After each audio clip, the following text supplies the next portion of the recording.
Der Zweifel gehört zum Leben dazu und der Zweifel gehört erst recht zur Kunst dazu. Ich möchte Menschen inspirieren, ihrer Leidenschaft zu folgen. Man selbst muss es tun und es ist ein unglaublich erfüllender Zustand. Ich bin Gabriele Stieghorst und ich bin Malerin und Bildhauerin.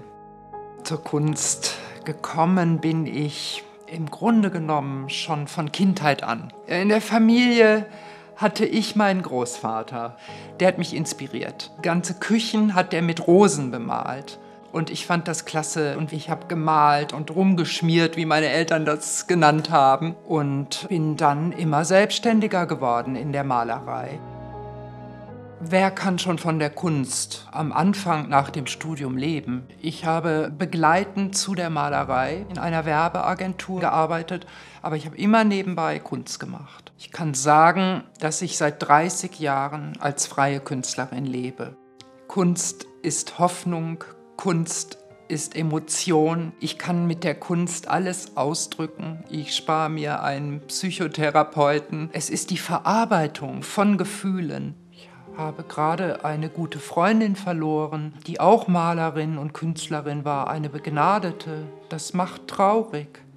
Ich kann alles verarbeiten, was in mir vorgeht. Meine Ängste rauslassen, meine Wut rauslassen, meine Liebe rauslassen. In der Kunst ist das möglich. Mich beschäftigt das schon, was in der Welt los ist. Ich suche auch als Künstlerin da eine Form, mich mit dem auseinanderzusetzen.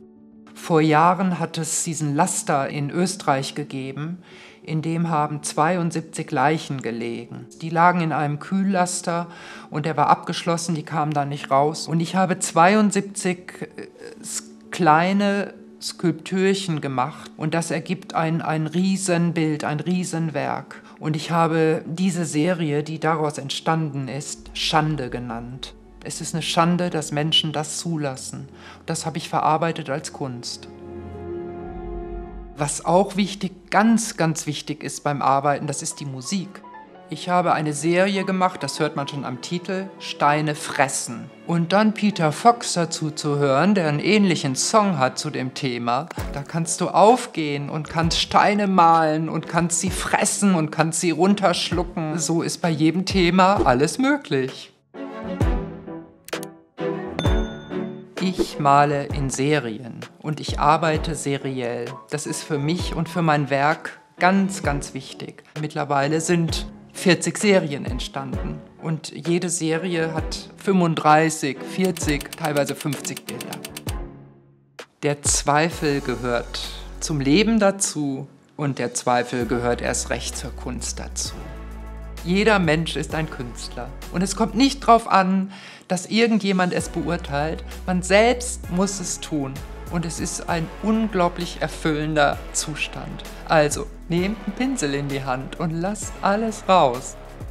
Ich hatte jetzt den Anspruch, dass Kunst immer ein Stück Hoffnung ist. Die eigene Hoffnung, aber in dem Moment, wo andere sie sehen, ist es auch Hoffnung für die Menschen. Der Welt und den Menschen wünsche ich, dass sie ein bisschen klüger werden, dass sie diese schöne Welt mit dieser Vielfalt der Farben, der Strukturen, dieses Reichtums nicht so kaputt machen. Ich möchte gerne bis an mein Lebensende Kunst machen. Dann weiß ich, dass ich gesund bin und einigermaßen fit bin. Aber es gibt keinen Grund, mit der Kunst aufzuhören. Da macht man weiter bis zum Schluss.